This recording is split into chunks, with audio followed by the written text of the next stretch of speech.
नमस्कार, जय हिंद दोस्तों। स्वागत है आपका अपने YouTube channel important MCQ by Sandeep में। डीएलएड फोर्थ सेमेस्टर गणित की तैयारी के क्रम में आपको हम लगातार प्रश्न देते जा रहे हैं और आपसे कह रहे हैं उन प्रश्नों को सॉल्व करो और उसके बाद हम आपको इसका सलूशन दे देंगे ताकि आप अपने आंसर मैच कर सकें कि आपके कितने आंसर सही हो रहे हैं।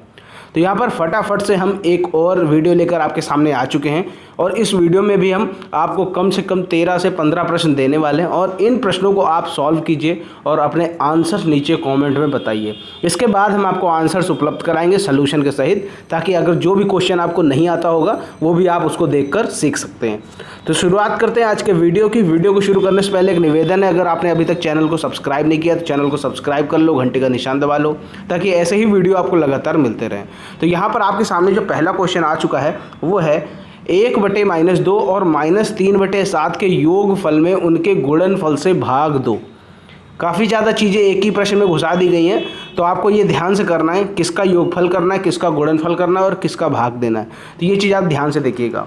अगला यहाँ पर जो प्रश्न आपके सामने है वह छोटी से छोटी प्राकृतिक संख्या ज्ञात कीजिए जिसे 4931 में जोड़ दें तो योगफल पूर्ण वर्ग हो जाए। तो इसको भी थोड़ा ध्यान से कीजिएगा। जो भी सही आंसर आए नीचे कमेंट बताइएगा। यहाँ पर जितने भी क्वेश्चन दिए गए हैं उनमें किसी पूरे क्वेश्चन में आप 50 मिनट से ज़्यादा का समय नहीं लेंगे। 50 मिनट से ज़्यादा का समय ले रहे हैं तो उसको नोट कर लीजिए कि आपने 50 मिनट में कितने क्वेश्चन कर लिए। तीसरा क्वेश्चन है 22 सही 161/216 का घनमूल याद करना है। ध्यान से देख लीजिए किस तरह इसको करना है। अगला यहाँ पर जो क्वेश्चन है, एक घनाकार टंकी में 1331 लीटर पानी आता है, टंकी की माप ज्ञात कीजिए। यहाँ पर इस टंकी की क्या माप होगी वो आपको बतानी। घनाकार है तो टंकी की माप का मतलब ये है कि इसकी एक तरह से भुजा निकाल लो, ठीक है।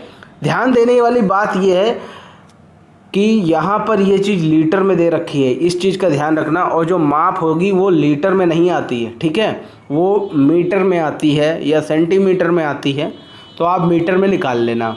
अगला यहाँ पर जो प्रश्न संख्या 5 है आपके सामने, 36x² + 60x + 25 का गुणनखंड। देखो गुणनखंड के क्वेश्चन हमेशा आते हैं, बहुत हमेशा आते हैं। कोई भी क्वेश्चन पेपर हो चाहे कोई भी सेमेस्टर का हो, गुणनखंड जरूर आएगा। छठवां क्वेश्चन देखो, x - 1 x - 2 x² - 9x + 14 upon x - 7 x² - 3x + 2। इसको सरल करना है, यानी इसको सरल करो और जो सबसे कम वैल्यू आए सरल करने पर वही उसका आंसर होता है। क्लियर, इसको अच्छे से सॉल्व कर लेना। जो भी आंसर आए नीचे कमेंट में बता देना। अगला यहाँ पर जो प्रश्न है, प्रश्न संख्या 7 है, यदि किसी आयत की लंबाई 3 मीटर बढ़ा देने तथा चौड़ाई 4 मीटर कम कर देने से उसका क्षेत्रफल 72 वर्ग मीटर कम हो जाता है तथा लंबाई 1 मीटर कम कर देने से और चौड़ाई 4 मीटर बढ़ा देने से क्षेत्रफल 88 वर्ग मीटर बढ़ जाता है, तो आयत की लंबाई और चौड़ाई ज्ञात करो। देखो लंबा प्रश्न है, प्रश्न को देख के डरना नहीं है, जैसा प्रश्न में बोलता जाए वैसा आप करते जाओ और आपका आंसर आ जाएगा। अगला यहाँ पर जो प्रश्न संख्या 8वां है, समांतर चतुर्भुज ABCD के A तथा B के अनुपात 1:2 हैं, चतुर्भुज के कोण ज्ञात करो। ध्यान देना, यहाँ पर समांतर चतुर्भुज है तो इसकी जो प्रॉपर्टीज़ होती है, इसकी जो विशेषताएं होती हैं, उनका इस्तेमाल करके आप चतुर्भुज के कोण, चारों कोणों को यहाँ पर ज्ञात करना होगा। अगला यहाँ पर जो प्रश्न है, प्रश्न संख्या 9, 5 समकोण बराबर हैं। ये बहुविकल्पी प्रश्न मैंने डाल दिया यहाँ पर। पहला ऑप्शन है π/2 रेडियन, दूसरा ऑप्शन है 2π रेडियन और तीसरा ऑप्शन है 5π रेडियन और चौथा ऑप्शन है 5π/2 रेडियन। तो इन सभी में कौन सा ऑप्शन सही है नीचे कमेंट में बताइए। और जिसको नहीं आता कोई बात नहीं, हम इसका सलूशन वीडियो में इसको अच्छे से सॉल्व करके दिखा देंगे कि इसका क्या आंसर आएगा। आगे बढ़ते हैं प्रश्न संख्या 10 के ऊपर। यहाँ पर आप देख सकते हैं एक वृत्त बना हुआ है, ठीक। अब इसके अंदर 2 जीवा दे रखी AB और CD, और AB का जो मिड पॉइंट है, कह सकते हैं मध्य बिंदु है, वो है M, और CD का जो मिड पॉइंट है वो है N। अब यहाँ पर आपको बताया गया CD की लंबाई ज्ञात करो और सेंटर से देखिए O से AB पर जो एक परपेंडिकुलर गिर रहा है वो है M का, और O से CD पर जो परपेंडिकुलर गिर रहा है वो है N, ठीक है।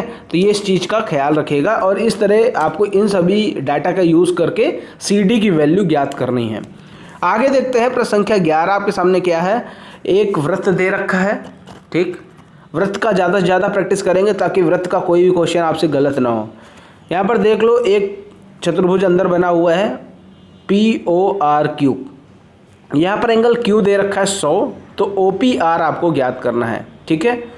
आगे देखते हैं अगला। यहाँ पर जो क्वेश्चन दे रखा है प्रश्न संख्या 12, पद और बारंबारता दे रखी है और बोल रहे हैं मध्यिका ज्ञात करो। पद दे रखा है 2, 4, 6, 8, 10, 12, 14। यहाँ पर पद 2 की बारंबारता 3 है, 4 पद की बारंबारता 2 है, पद 6 की बारंबारता भी 2 है, पद 8 की बारंबारता 4 है, पद 10 की बारंबारता 3 है, पद 12 की बारंबारता 1 है और पद 14 की बारंबारता 2 है। साथ ही यहाँ पर एक चीज़ मैं अपने आप से ऐड करना चाहता हूँ कि यहाँ पर आप नीचे कमेंट में बहुलक भी बता दो कि इन आंकड़ों का बहुलक क्या होगा। वो एक एडिशनल क्वेश्चन है, आप नीचे कमेंट में बता दो। चलो आगे देखते हैं। प्रश्न संख्या 13 है आपके सामने। किसी चतुर्भुज में कोणों का अनुपात 3, 4, 5, 6 है। सबसे बड़े कोण की माप ज्ञात करो। ध्यान से करिएगा, क्वेश्चन आसान सा क्वेश्चन है, लेकिन अगर ध्यान से किया तो बहुत ही आसानी से आ जाएगा। अब यहाँ पर प्रश्न संख्या 14 है, उत्तल व अवतल चतुर्भुज की विशेषता लिखो। देखो जिसको आता है वो नीचे कमेंट में बताओ, या फिर इसकी परिभाषा लिखो, या फिर इसकी कोई विशेषता लिख दो नीचे कमेंट में। अगर नहीं आता है तो मैं इसका आंसर तो आपको सोल्यूशन वाले वीडियो में बताऊंगा ही, क्योंकि ये सारे 14 क्वेश्चन इम्पोर्टेंट है। और देखो थोड़े ऑड क्वेश्चन भी पूछना मैं चाहता हूँ आपसे, ताकि अगर कोई और क्वेश्चन आ जाए तो आपसे गलत नहीं होना चाहिए। तो जितना आपके सिलेबस में और क्वेश्चन है उनको भी कवर करते चल रहे हैं साथ ही साथ। दूसरी बात, जैसे कि आपने देखा होगा कि जो डीएलएड सेकंड सेमेस्टर का पेपर आया था वो बहुत ही ज़्यादा आउट ऑफ सिलेबस हो गया था, लेकिन उसके बाद जो डीएलएड थर्ड सेमेस्टर का गणित का पेपर आया वो बहुत ही अच्छा पेपर था। मतलब ऐसा पेपर था कि कोई भी स्टूडेंट फेल ना हो, कोई भी स्टूडेंट की बैक ना लगे। लेकिन पता नहीं डीएलएड सेकंड सेमेस्टर में क्या हो गया था एग्जामिनरों को, उनकी दिमाग कहाँ चला गया था पेपर बनाते समय, सब उल्टा सीधा पेपर बना दिया। लेकिन अब ये उम्मीद की जाती है कि डीएलएड फोर्थ सेमेस्टर का जो गणित का पेपर आएगा वो अच्छा आएगा डीएलएड थर्ड सेमेस्टर की तरह, ताकि किसी भी स्टूडेंट को परेशानी ना हो कोई भी क्वेश्चन सॉल्व। मतलब इतना तो हो कि जैसा एक स्टैंडर्ड पेपर बनता है कि मतलब 33% ईजी होना चाहिए, 33% कठिन होना चाहिए और 33% ही आपका लगभग एवरेज क्वेश्चन होने चाहिए, ताकि किसी भी स्टूडेंट को परेशानी ना हो, कि सब मतलब आसानी से पास हो सके। अब जो कुछ भी नहीं पढ़ता उसके लिए तो भाई कुछ नहीं कहा जा सकता, क्योंकि जो पढ़ता नहीं है उसको पास भी हम नहीं करा पाएंगे। ठीक है, चाहे उसके साथ जितनी मेहनत कर लो वो स्टूडेंट पास नहीं हो सकता जो पढ़ना नहीं चाहता। लेकिन जो थोड़ा भी पढ़ना चाहता है तो थोड़ी सी मेहनत हम करके और उसकी मेहनत को सम्मिलित करके आसानी से कोई भी स्टूडेंट पास हो सकता है। तो इस तरह क्वेश्चन आपको पसंद आए होंगे उम्मीद करता हूँ। और अगर ये क्वेश्चन आपको पसंद आए हैं, ये वीडियो आपको पसंद आया है तो वीडियो को लाइक करें, शेयर करें, और चैनल को सब्सक्राइब नहीं किया है तो चैनल को सब्सक्राइब करके घंटी का निशान जरूर दबा लें, ताकि ऐसे ही वीडियो का नोटिफिकेशन आपको लगातार मिलता रहे और आप लोगों की तैयारी बहुत ही ज़्यादा अच्छी हो। इसके लिए मैं दिल से प्रार्थना करता हूँ, ईश्वर से प्रार्थना करता हूँ कि आपका पेपर बहुत अच्छा हो। मिलता है दोस्तों अगले वीडियो में इनके सोल्यूशन के साथ। तब तक के लिए जय हिंद, जय भारत।